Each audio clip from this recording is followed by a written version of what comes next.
So when I was in my early 20s, I had agreed to buy a car from a friend's dad, and I was so excited. And then something changed in my circumstances. I realized I wasn't going to be able to afford this car, but I was so afraid to tell him that I couldn't buy it. I had a conversation with my brother, and I ended up getting motivated to just admit that this was not a good idea. I couldn't afford the car. It wasn't going to fit into my financial plan.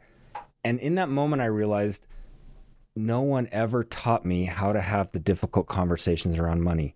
My family's version of financial education was, don't worry about it, Dad will handle it, which sounds protective. But you know what it actually taught me? That money was scary, that I couldn't be trusted with the truth, that I shouldn't ask questions. The silence was supposed to protect us. Instead, it left us unprepared.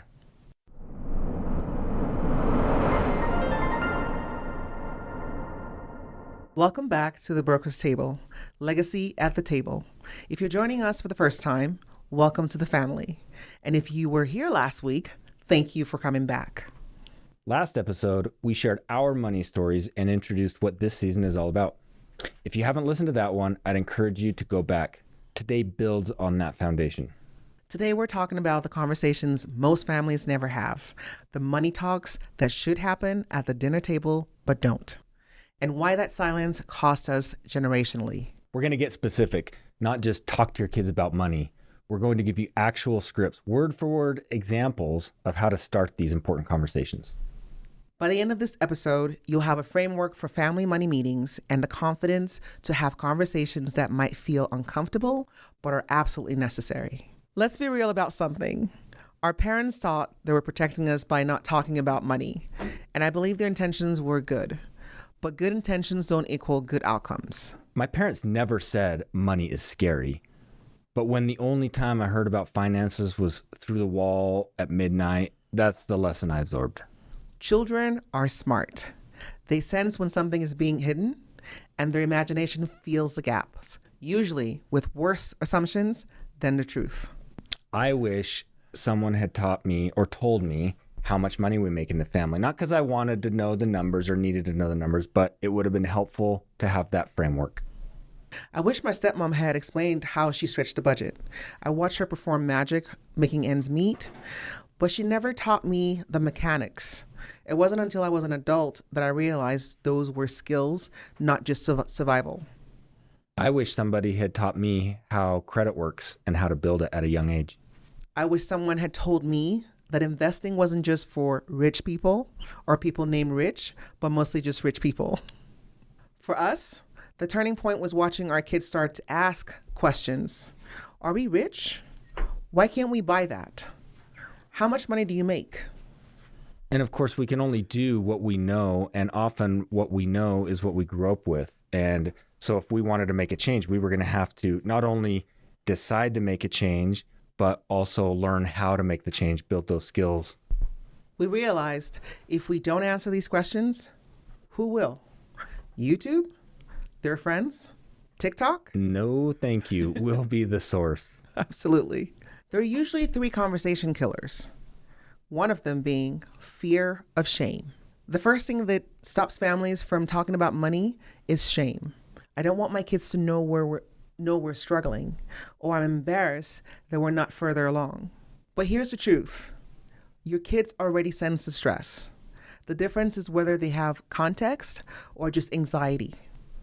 So what we've noticed with our kids is they don't have shame. They learn that from us, right? So whatever we're willing to talk about, they're willing to talk about, and they're willing to learn, and they often bring more knowledge and interesting perspectives to those conversations.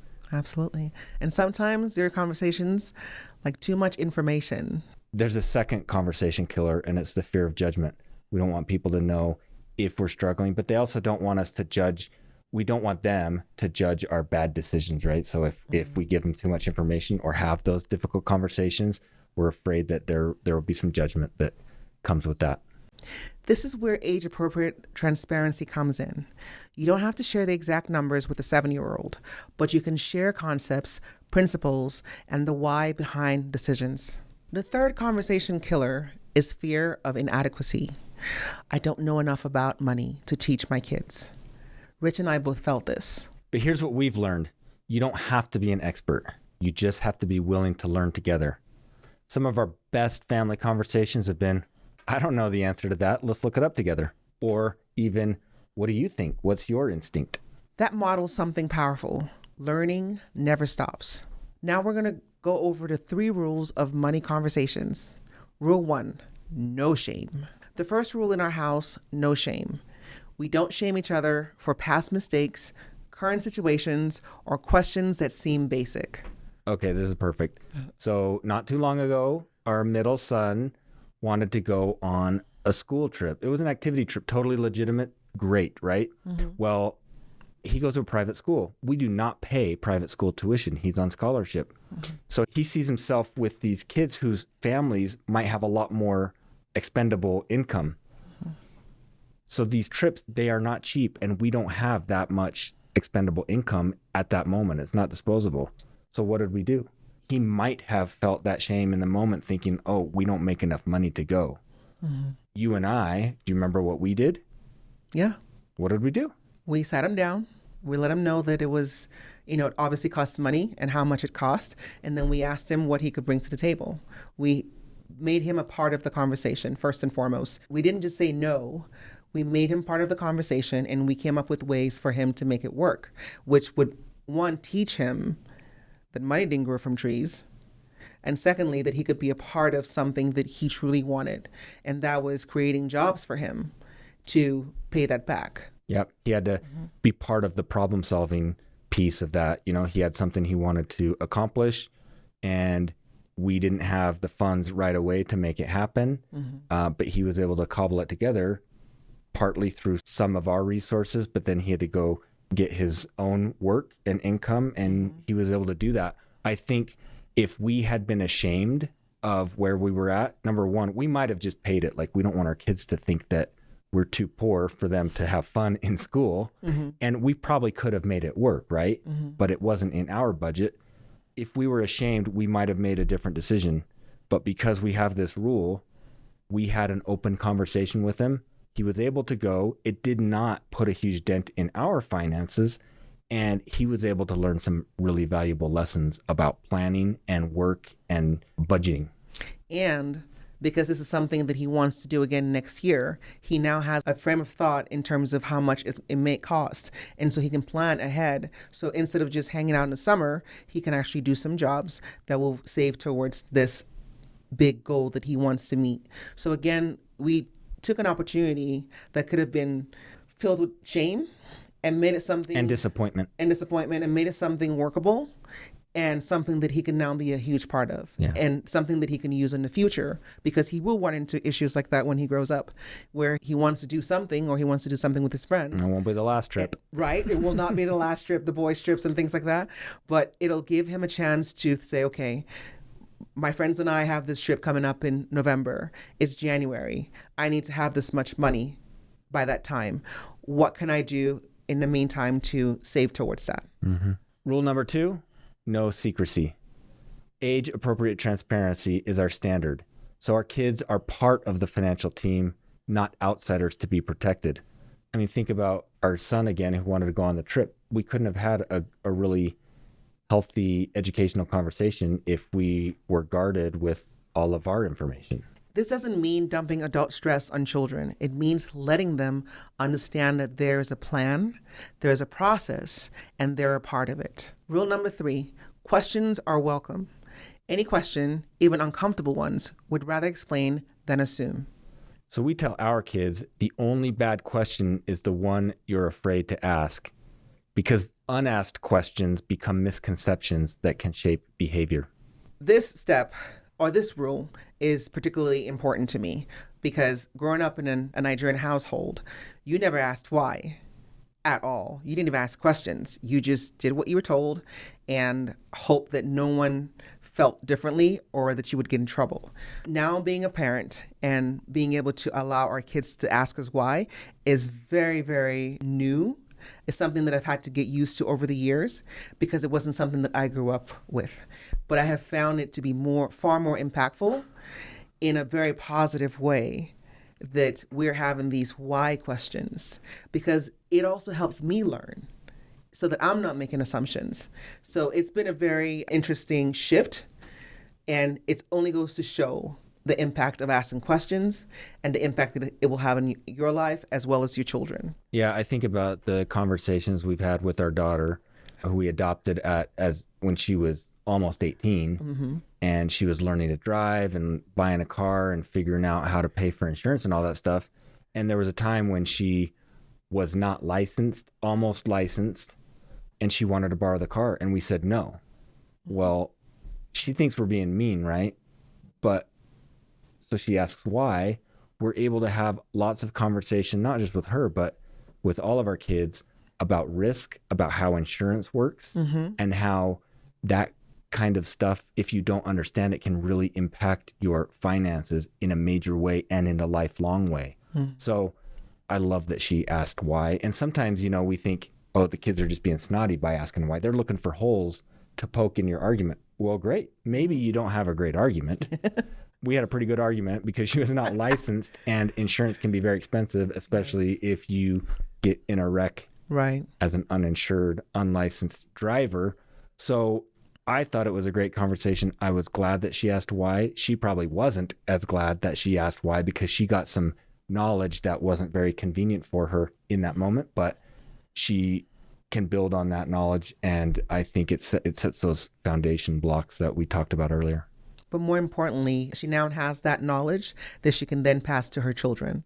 And so this is part of what we're doing here, is building generational wealth. And like we talked about, wealth isn't just about money. It's also about the knowledge that you pass down. And that in particular was a very, very good example, because I can see her sharing that with her friends. I can see her applying that to her life with her family. And I'm grateful for moments like that. And we wouldn't have that moment if we didn't have her asking why, or allowing them to know that, to be free to ask questions. Okay, let's talk about some specific conversations you can have with young children, say like ages 3 to 6. Big bugaboo topic for some parents, allowance. How do you pay your kids allowance, and how young do you pay your kids? How young are they when you pay kids allowance? I would say when you start young, the smallest amount that you give them could be huge. So starting young to teach them, maybe it's 10 cents per day or something a little bit more than that, but having them do their chores, brush their teeth. When they're very young, that could be a great place to start. So they earn a certain amount or points from those little basic things. The only way that young kids are going to understand how money works is by having it and using it. And so you have to start those conversations young with children. And you also have to give them money young. I mean, we've believed that, and it's worked for us in our family. Kids as young as 3 and 4, they've earned their money, and we allow them to spend it. And the interesting thing is, when little kids spend money, oh my gosh, they spend it on the dumbest stuff. But they have to. That's the only way they are going to learn. It's value to them, right? Yeah, it's their value. It's their value. It's what they want to use that money for. But they make it that direct connection between their labor and the thing that they exchange the money for. So I think just having those conversations really early on about how much their labor is worth in relation to like what they want to go buy with it.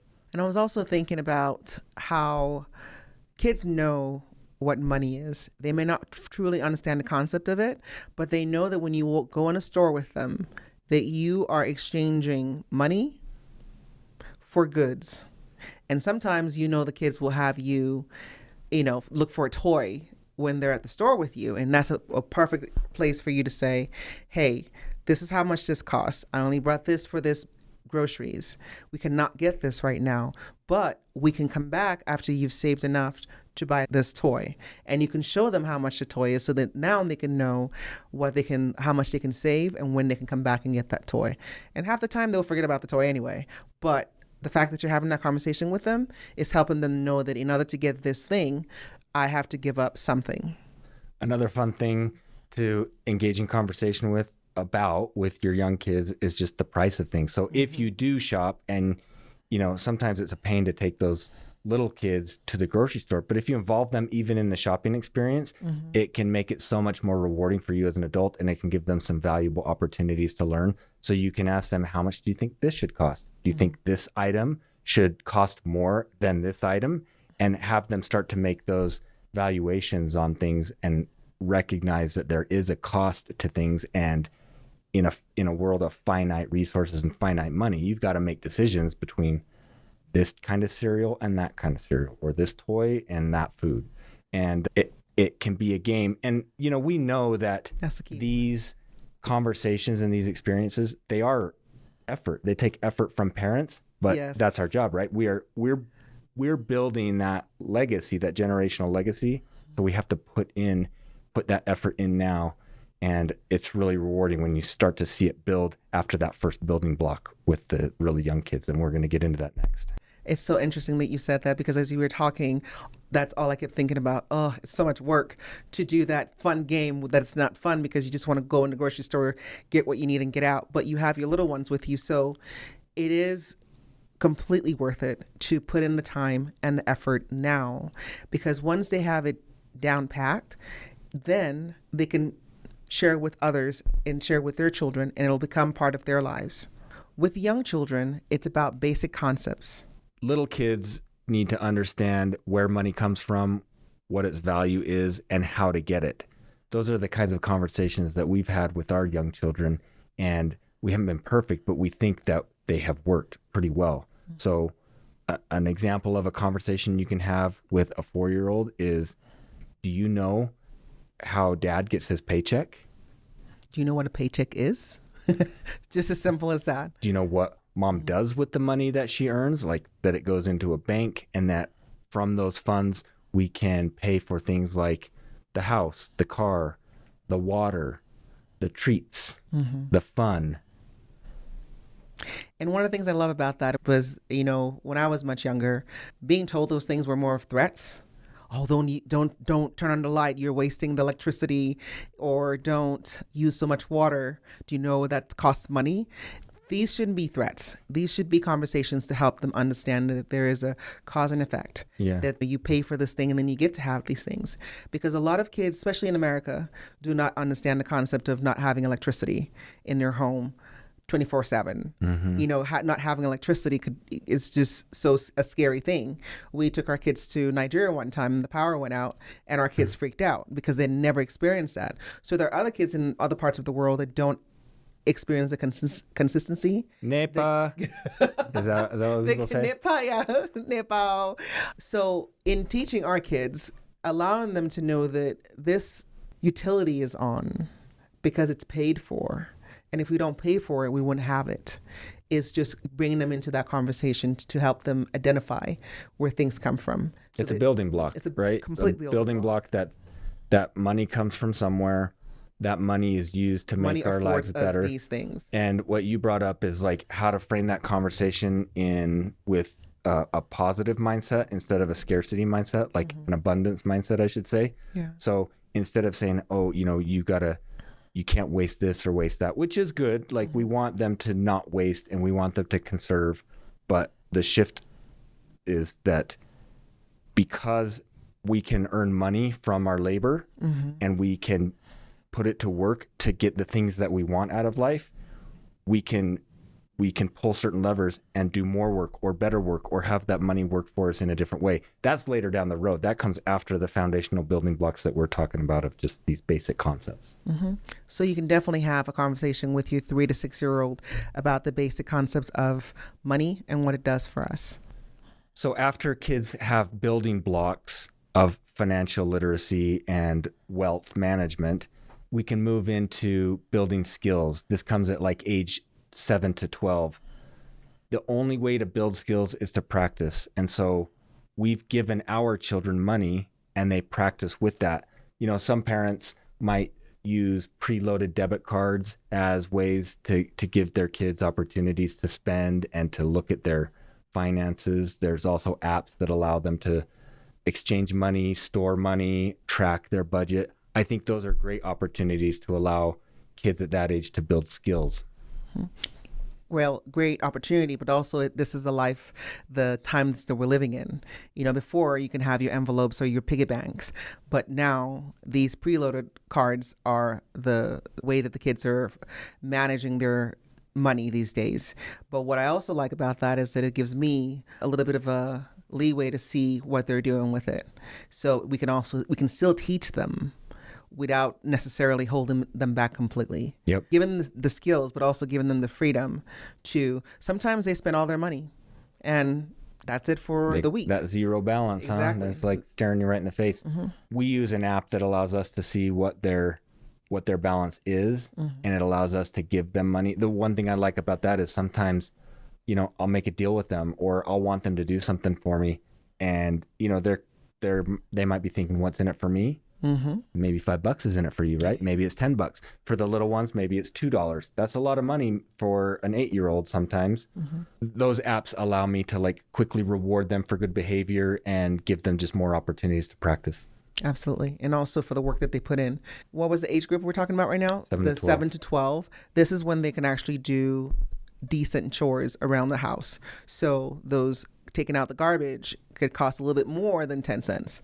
One of the things that I've loved that you've done over the years was you've always made sure that the value matched what they were putting in. And that was something that I had a hard time like equating. But somehow, I don't know if it's your love for math, but you've found a way to make it work for them and also make it exciting. Because I think what I would do I would compare, I wouldn't take out the garbage for that amount. Like you'd have to pay me a whole lot more. But then what I've had to learn from you is that I'm not them. And what's less to me is not less for them. And so that's also helped me understand that. And then my job, I feel, is just to enforce it, to make sure that they're doing it consistently. Because I know at the end of the day, at the end of the week, they're going to want to get paid. And one thing that we've also done is that we allow them to let us know. We give them the benefit of the doubt to let us know if the job that they did that week was up to par. We don't measure it. We allow them to measure it, which is also giving them a sense of autonomy and a sense of independence, but most of all, helping them recognize what value is. One of the things that we taught them early on, and by we, I mean you, thank you, was to teach them about tithing. That's something that's important to us. So helping them understand that, when you earn a certain amount of money, 10% goes to tithing. So now all of a sudden they're learning what 10% is. And they know if they go out and earn a certain amount of money that they have to set aside 10%. And I think that's something that's wonderful because it's also going to help them know that in the future, when they're now making money independently, their taxes, so that they're not caught off guard. Like, why am I spending 40%? Or why is 40% of my earnings taken? But so it's teaching them that there's taxes, there are tithing, there are things that money gets taken away for, and then you still have to budget the little that you have left. Well, hopefully they have a lot left. I mean, 10% seems like a small price to pay for all the blessings we get. We are a family of faith, and paying tithing is an act of faith. And, for younger kids, especially, and as they're coming into adolescence at that age group of 7 to 12, they don't want to part with their money easily. So you really have to build that skill. It does take work. I mean, our kids are not just going to pay it blindly. We have to teach them. We have to show them by example and encourage them. It is really a skill that they have to build. But I'm glad that you mentioned that because it really is a skill that will carry over into adulthood, even if, I hope they stay faithful their entire lives and continue to be tithe payers.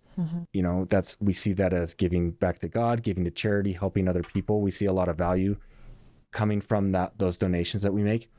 Even if they stopped doing that as adults, having the discipline to pay that off of every paycheck will build in some financial discipline that will certainly carry into adulthood. Absolutely. Let's talk about the family money meeting. One-time conversations don't create culture. Regular meetings do. We recommend monthly family money meetings, 30 to 45 minutes. This isn't about creating stress or formality. It's about making money conversations normal, routine. Again, it's a skill, just another thing we do as a family, and we're going to be good at it. Here's our format. 5 parts, about 30 to 45 minutes total. First, opening. We read our family wealth mission statement together. This takes 2 minutes and reminds everyone what we're building toward. Second, wins. Everyone, including the little kids, shares one money win from the past month. I saved half my allowance. I found a cheaper option for what I wanted. We celebrate these. Third, check-in. How are we doing on our family goals? Are we on track? What do we need to adjust? Fourth, learning. We discuss one financial concept or upcoming decision. Maybe it's what is interest, or should we take this family trip or save that money? One thing I really love is having those conversations.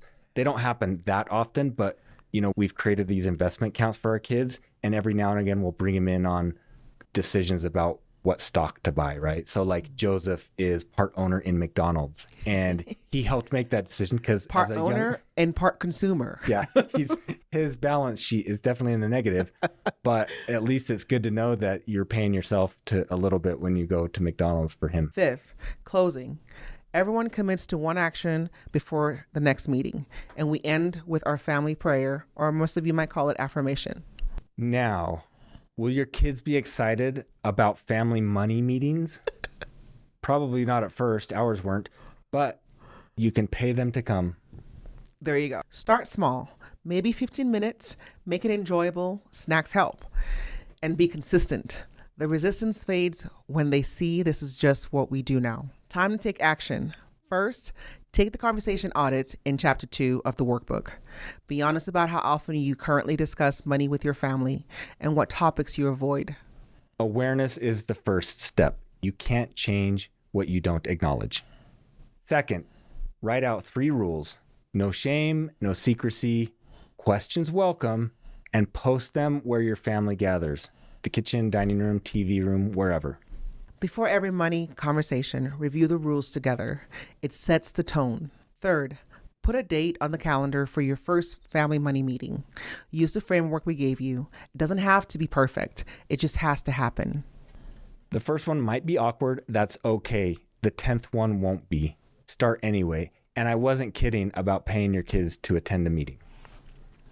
Silence isn't protection. Silence is permission for misconception, for fear, for cycles to continue. Your children are going to learn about money one way or the other. The question is, will they learn from you or from expensive mistakes? I know, because I've had plenty. You have the power to break the pattern, one conversation at a time, one meeting at a time. Next week, we're bringing in reinforcements. Episode 3 features our sons, real conversations about raising boys with financial confidence and responsibility. You'll hear directly from them, what's working, what they're learning, and yes, what they don't love about how we do things. It's going to be honest, it's going to be fun, and it's going to give you a template for your own family. Until then, break the silence. Start with conversation. We'll see you at the table. Legacy isn't accidental. It's built on purpose.